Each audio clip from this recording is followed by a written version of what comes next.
Iran மீது America நேரடி தாக்குதல் நடத்தியதால் பதற்றம் அதிகரிப்பு. 3 அணு உலைகள் தகர்த்தப்பட்டதாக அமெரிக்க ராணுவம் அறிவிப்பு.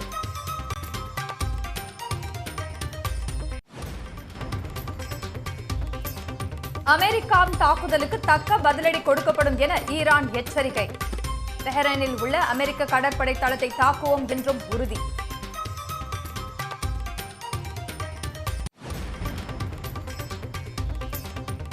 அமைதி பாதைக்கு திரும்பாவிட்டால் தாக்குதல் தொடரும் என ட்ரம்ப் மிரட்டல். ரஷ்யாவின் உதவியை நாடியதால் மத்திய கிழக்கில் மோதல் அதிகரிக்கும் அபாயம்.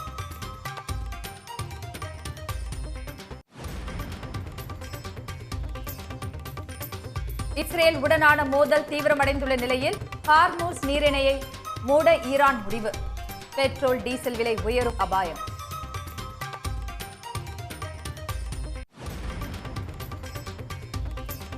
முப்பத்தி மணி நேரம் இடைவிடாமல் பறந்து ஈரானை தாக்கிய அமெரிக்காவின் அதிநவீன போர் விமானங்கள். பூமிக்கு அடியில் 60 மீட்டர் ஊடுருவி அழிவை ஏற்படுத்திய பங்கர் பஸ்டர் குண்டுகள் பற்றி பரபரப்பு தகவல்.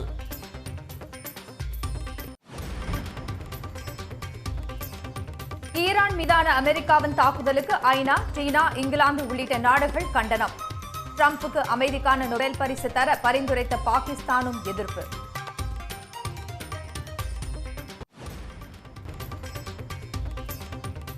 ஈரான் அதிபருடன் பிரதமர் மோடி தொலைபேசி வாயிலாக பேச்சு. அமைதியை மீட்டெடுக்க வலியுறுத்தியதாக எக்ஸ் தளத்தில் பதிவு.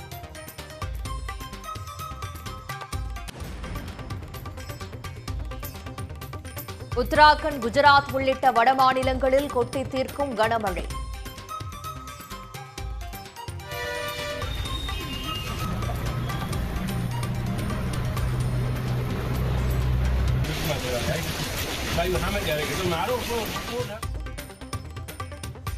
மேற்கு வங்கத்திலும் தொடரும் மழையால் வெள்ளக்காடான மிட்னாப்பூர் வீதிகள்.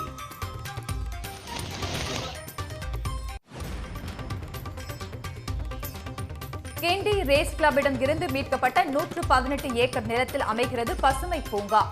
விரிவான திட்ட அறிக்கை வடிவமைப்பு தயார் செய்ய டெண்டர் கோரியது தமிழ்நாடு அரசு.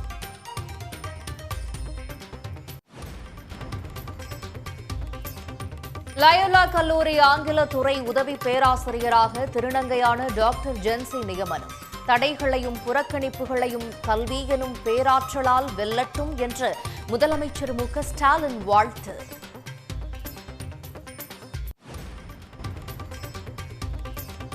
நீதிமன்றம் உத்தரவை மீறி மதுரை முருகர் பக்தர்கள் மாநாட்டில் அரசியல் தீர்மானங்கள் நிறைவேற்றம். இந்துக்கள் ஒன்றிணைந்து தேர்தலில் வாக்கு வங்கியை நிரூபிக்க அழைப்பு.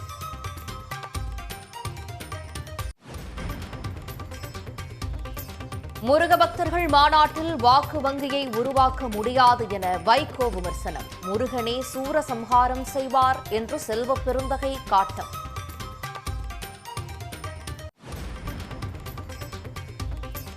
முருக பக்தர்கள் மாநாடு நடந்த நாளில் எடப்பாடிக்கு பரிசாக வழங்கப்பட்ட வேல்.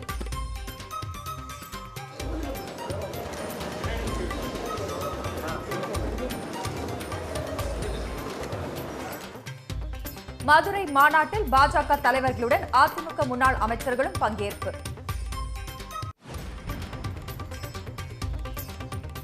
சேலம், தஞ்சை மாவட்டங்களில் சூறை காற்றுடன் கொட்டிய மழை.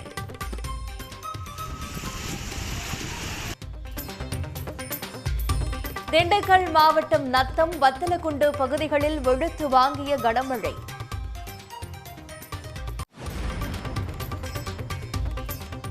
விடுமுறை தினம் என்பதால் அருவிகளில் குடும்பமாக குவிந்த மக்கள். ஆர்ப்பரித்து கொட்டும் தண்ணீரில் ஆனந்த குளியலிட்டு உற்சாகம்.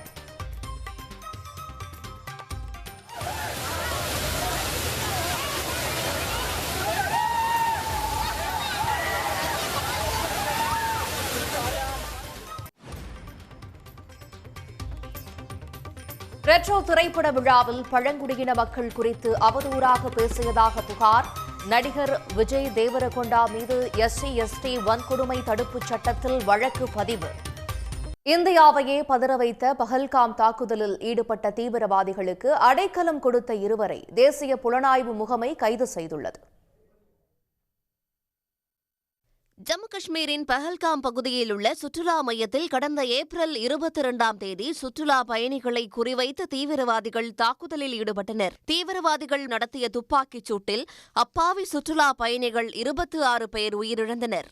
பஹல்காம் தாக்குதல் குறித்து NIA எனப்படும் தேசிய புலனாய்வு முகமை நடத்திய விசாரணையில் தாக்குதலில் ஈடுபட்ட 3 தீவிரவாதிகளும் பாகிஸ்தானை சேர்ந்தவர்கள் என்பதும் பாகிஸ்தானை தளமாக கொண்டு செயல்படும் லஷ்கர்-இ-தொய்பா அமைப்புடன் தொடர்புடையவர்கள் என்பதும் தெரியவந்தது. இதையடுத்து பஹல்காம் தாக்குதலுக்கு பதிலடி கொடுக்கும் வகையில் பாகிஸ்தானில் உள்ள தீவிரவாத முகாம்களை குறிவைத்து ஆபரேஷன் சிந்தூர் நடவடிக்கையை இந்தியா மேற்கொண்டது. இந்நிலையில் தாக்குதலில் ஈடுபட்ட தீவிரவாதிகளுக்கு அடைக்கலம் கொடுத்த 2 கைது செய்யப்பட்டுள்ளதாக NIA அறிவித்துள்ளது. அதன்படி பஹல்காமின் பட்கோட் பகுதியைச் சேர்ந்த பர்வேஷ் அகமது ஜோதர் மற்றும் ஹில்பார்க் பகுதியைச் சேர்ந்த பஷீர் அகமது ஜோதர் ஆகியோர் கைது செய்யப்பட்டுள்ளனர். கைது செய்யப்பட்டவர்களிடம் நடத்தப்பட்ட விசாரணையில் தாக்குதலில் ஈடுபட்ட தீவிரவாதிகள் குறித்த அடையாளங்களை தெரிவித்துள்ளதாக NIA தெரிவித்துள்ளது. தாக்குதலில் ஈடுபட்ட 3 பாகிஸ்தானை சேர்ந்தவர்கள் என்பதையும் லஷ்கர்-இ-தொய்பா அமைப்புடன் தொடர்புள்ளவர்கள் என்பதையும் உறுதி செய்துள்ளதாகவும் NIA கூறியுள்ளது. 3 தாக்குதல் நடத்தப்போவது குறித்து தெரிந்தே பர்வேஷ் மற்றும் பஷீர் ஆகியோர் அடைக்கலம் கொடுத்ததும் தெரியவந்துள்ளது.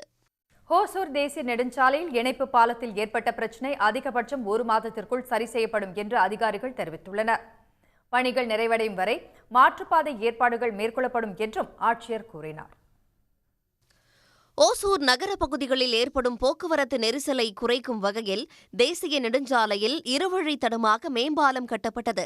இந்த நிலையில் நேற்று திடீரென 15 சென்டிமீட்டர் அகலம் 50 மீட்டர் நீளத்திற்கு இணைப்பு பாலம் விலகி காணப்பட்டது. இது தொடர்பாக சம்பவ இடத்தில் கிருஷ்ணகிரி ஆட்சியர் தினேஷ்குமார், நெடுஞ்சாலைத்துறை மண்டல மேலாளர் உள்ளிட்ட அதிகாரிகள் ஆய்வு மேற்கொண்டனர். மேலும் இதுகுறித்து தேசிய நெடுஞ்சாலைத்துறை அதிகாரிகளிடம் விரிவாக விளக்கத்தை ஆட்சியர் கேட்டறிந்து ஆலோசனையில் ஈடுபட்டார். முதல்ல சேலத்திலிருந்து பெங்களூர் நோக்கி வரக்கூடிய கனரக வாகனங்களை தருமபுரி மாவட்ட ஆட்சித்தலைவர் மற்றும் தருமபுரி காவல் கண்காணிப்பாளரிடம் கலந்து பேசி பாலக்கோடு வழியாக திருப்பிவிட்டு ராயக்கோட்டையிலிருந்து ஒசூர் ESI ரிங் ரோடு எடுத்து செல்லுமாறு ஏற்பாடு செய்யப்பட்டுள்ளது. கிருஷ்ணகிரியிலிருந்து வரக்கூடிய வாகனங்களில் முதலில் சூளகிரியிலிருந்து உத்தனப்பள்ளிக்கு திருப்பிவிட்டு உத்தனப்பள்ளியிலிருந்து மறுபடியும் இங்கே சீதாராமேடு இங்கே ESI ரிங் ரோடு எடுத்து செல்லுமாறு திருப்பிவிடப்பட்டிருக்கிறது. கூடுதலாக காவலர்கள் மற்றும் கூடுதலாக டிராஃபிக் வார்டன்ஸை நியமித்து இந்த ஒரு இக்கட்டான சூழ்நிலையை சரி செய்வதற்கான அனைத்து பணிகளும் போர்க்கால அடிப்படையில் நடந்து வருகிறது என்பதை தெரிவித்துக் கொள்கிறேன். மேம்பாலங்களில் சாலைகள் அமைக்கப்பட்டு பீம்கள் பொருத்தும்போது தூண்களின் மீது பேரிங்குகள் பயன்படுத்தப்படுகிறது. 2002ஆம் ஆண்டில் கட்டப்பட்ட இந்த மேம்பாலத்தில் பேரிங்குகள் தாங்கும் இடத்தில் இதுபோன்ற நகர்வு நடந்திருப்பதாக நெடுஞ்சாலைத்துறை அதிகாரிகள் தெரிவித்தனர். There is no damage to the structure. So only point is that we have to replace the bearings, and for next 48 hours we will observe it that whether further any rotation or additional displacement is there. If it is not found, then we will allow the light traffic on this particular carriageway, RHS side. So all 4 bearings have to be replaced. So permanent rectification will be done. It may take around maximum 1 month. நிரந்தர தீர்வு ஏற்படும் வரை ஒரு வழிச்சாலை பகுதியில் மட்டுமே வாகனங்கள் அனுமதிக்கப்படும் எனவும் நெடுஞ்சாலைத்துறை அதிகாரிகள் தெரிவித்து வருகின்றனர். சன் நியூஸ் செய்திகளுக்காக செய்தியாளர் கார்முகில். நீலகிரி மாவட்டத்தில் பருவமழையால் ஸ்ட்ராபெரி விளைச்சல் பாதிக்கப்பட்டுள்ள நிலையில் விலை கிடுகிடுவென உயர்ந்துள்ளது. அதே சமயம் பசுமை குடில்களில் சாகுபடி அதிகரித்துள்ளதால் நல்ல லாபம் கிடைப்பதாக வியாபாரிகள் தெரிவித்துள்ளனர்.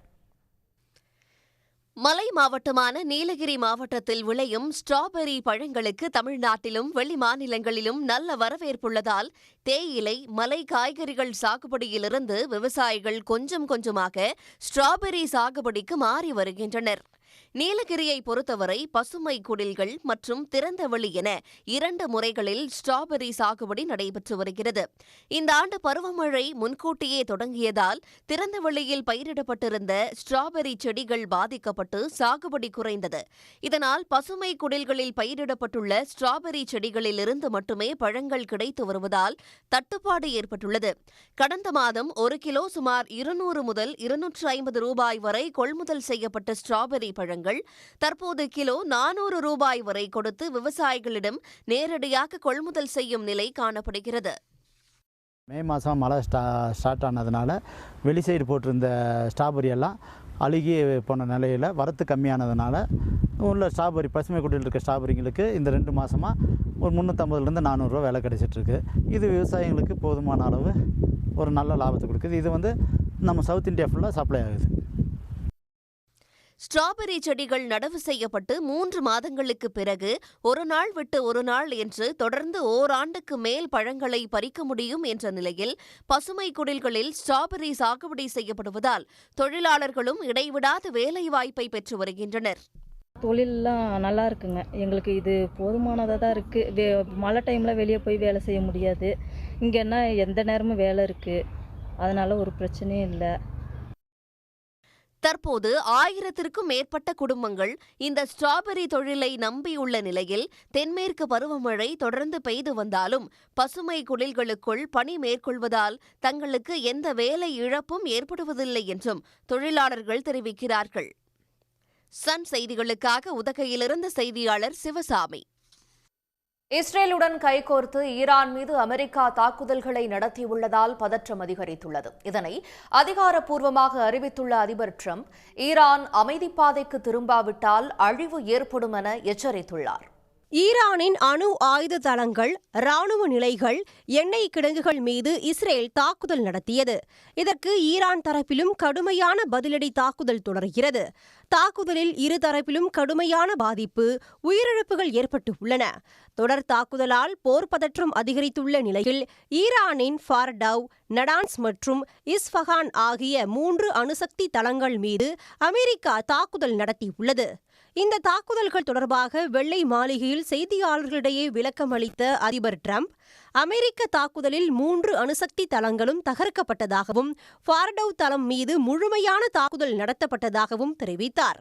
ஈரான் மீதான தாக்குதல் வெற்றி என்றும் ஈரான் மீதான தாக்குதல் தொடரும் என்றும் அவர் அறிவித்துள்ளார். அமைதிக்கு திரும்பாவிட்டால் எஞ்சியுள்ள இலக்குகளை அழிப்போம் என மிரட்டல் விடுத்துள்ள டிரம்ப், ஈரான் அமைதி பாதைக்கு திரும்பாவிட்டால் பெரும் அழிவு ஏற்படும் என எச்சரித்துள்ளார். தற்போது ஈரான் வான்வெளி தளத்தில் இருந்து அமெரிக்க படைகள் வெளியேறிவிட்டதாகவும் டிரம்ப் தெரிவித்துள்ளார். ஈரான் மீதான அமெரிக்காவின் தாக்குதலுக்கு வரவேற்பு தெரிவித்துள்ள இஸ்ரேல் பிரதமர் நெதன்யாகு, டிரம்பின் நடவடிக்கை வரலாற்றை மாற்றும் என தெரிவித்துள்ளார். உடனுக்குடன் செய்திகளை தெரிந்து கொள்ள சன் நியூஸ் பெல் ஐகானை கிளிக் பண்ணுங்க.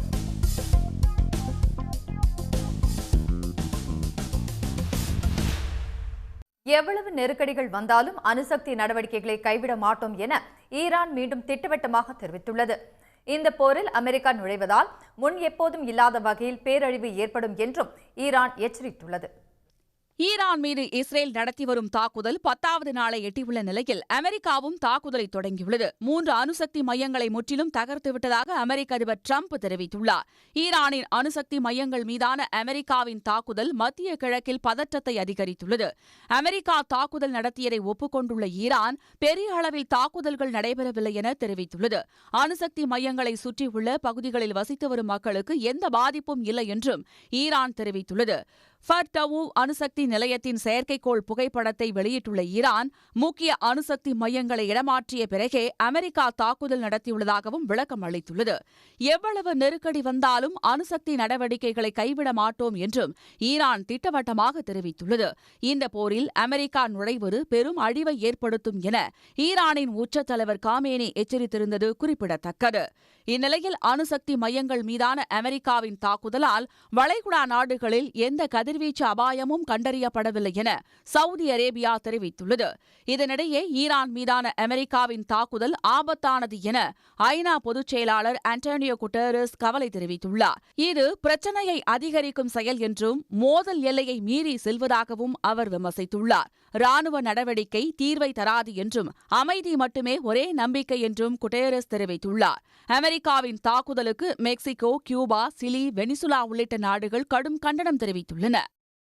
மதுரை முருக பக்தர்கள் மாநாடு ஒரு ஆன்மீக மாநாடு என்றும் மாநாட்டில் அரசியல் பேசப்போவதில்லை என முடிவெடுத்திருப்பதாகவும் பாஜக மாநில தலைவர் நயினார் நாகேந்திரன் தெரிவித்திருந்த நிலையில் மாநாட்டில் கலந்து கொள்ள வருகை தந்த அதிமுக முன்னாள் அமைச்சர் ராஜேந்திர பாலாஜி ஆன்மீகத்தோடு அரசியலும் கலந்திருக்கும் என தெரிவித்திருப்பது சர்ச்சையாக மாறியுள்ளது.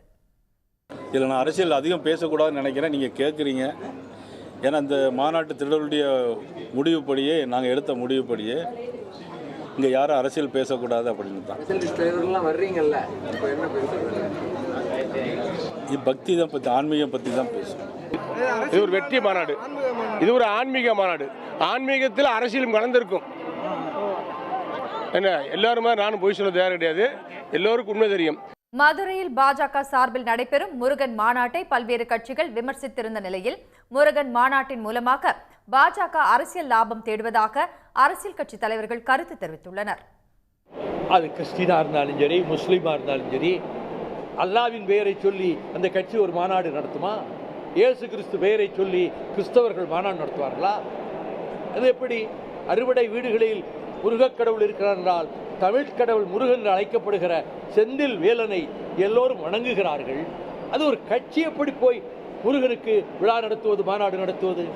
நீங்க இவ்வளவு துரோகம் பண்ணிட்டு தமிழ் கடவுள் முருகனை போய் கும்பிட்டா, தமிழ் கடவுள் முருகன் இருக்காருன்னா உங்களை என்ன பண்ணுவாரு? தேர்தலில் 2026 சூர சம்மாரம் பண்ணுவார். தமிழ் கடவுள் முருகனை ஏமாற்ற முடியுமா சொல்லுங்க? எல்லோருக்கும் இறை பக்தி இருக்கு. முருகனை ஏமாத்திட்டு வேஷம் போட முடியுமா? முருகருக்கு தெரியும் எது நல்லது, எது கெட்டது, எது சரி, எது தவறுன்னு. ஆகவே இந்த பாஜக வேஷம் ஒரு வேளை சில மக்களை ஏமாற்றலாம், முருகரை ஏமாற்ற முடியாது. எது ஆன்மீகம், எது அரசியல் என்பதை ஆண்டவன் பார்த்து கொண்டிருக்கின்றார். அவர்கள் நடத்துகின்ற இன்றைய மாநாடு முழுக்க முழுக்க முழுக்க முழுக்க முழுக்க முழுக்க அரசியல் மாநாடு. நாங்கள் ஏற்றுக்கொண்டிருக்கின்ற பணிகள் அறம் சார்ந்த பணிகள், பக்தர்களுக்கு தேவையான பணிகள், ஆன்மீக பணிகள். ஆகவே இறைவன் இரண்டையும் பகுத்து பார்க்கின்ற ஆற்றல் பெற்றவர். இந்த முருக பக்தர் மாநாடுன்னு சொல்லி அதை ஒரு அரசியலாக்கி அதில் அரசியல் லாபம் தேட பாரதிய ஜனதா கட்சி முயற்சி செய்கிறது. அதன் பின்னணியில் பாரதிய ஜனதா கட்சியும் ஆர்எஸ்எஸ் இயக்கம் இருக்குது. அதை ஒருபோதும் தமிழ்நாட்டு மக்கள் இந்த பாரதிய ஜனதா கட்சி ஆர்எஸ்எஸ்னுடைய இந்த சூழ்ச்சி வலையில் மாட்ட மாட்டார்கள். தமிழ்நாட்டில் முதலாக திருநங்கை ஒருவர் உதவி பேராசிரியராக நியமனம் பெற்று திருநங்கைகள் மத்தியில் புது நம்பிக்கையை விதைத்துள்ளார். திருத்தணிகரிகே ஆர்கைப்பேட்டை என்ற சிறு கிராமத்தில் பிறந்த ஜென்சி என்ற திருநங்கைதான் இந்த சிறப்புக்கு சொந்தக்காரர். கல்வியால் சாதிக்க வேண்டும் என்ற எண்ணத்தை சிறு வயது முதலே கொண்டிருந்த ஜென்சி அழகு, சமையல் கலைகளிலும் மற்றவர்களுக்கு முன்னுதாரணமாக தானே அனைத்தையும் செய்து வருகிறார்.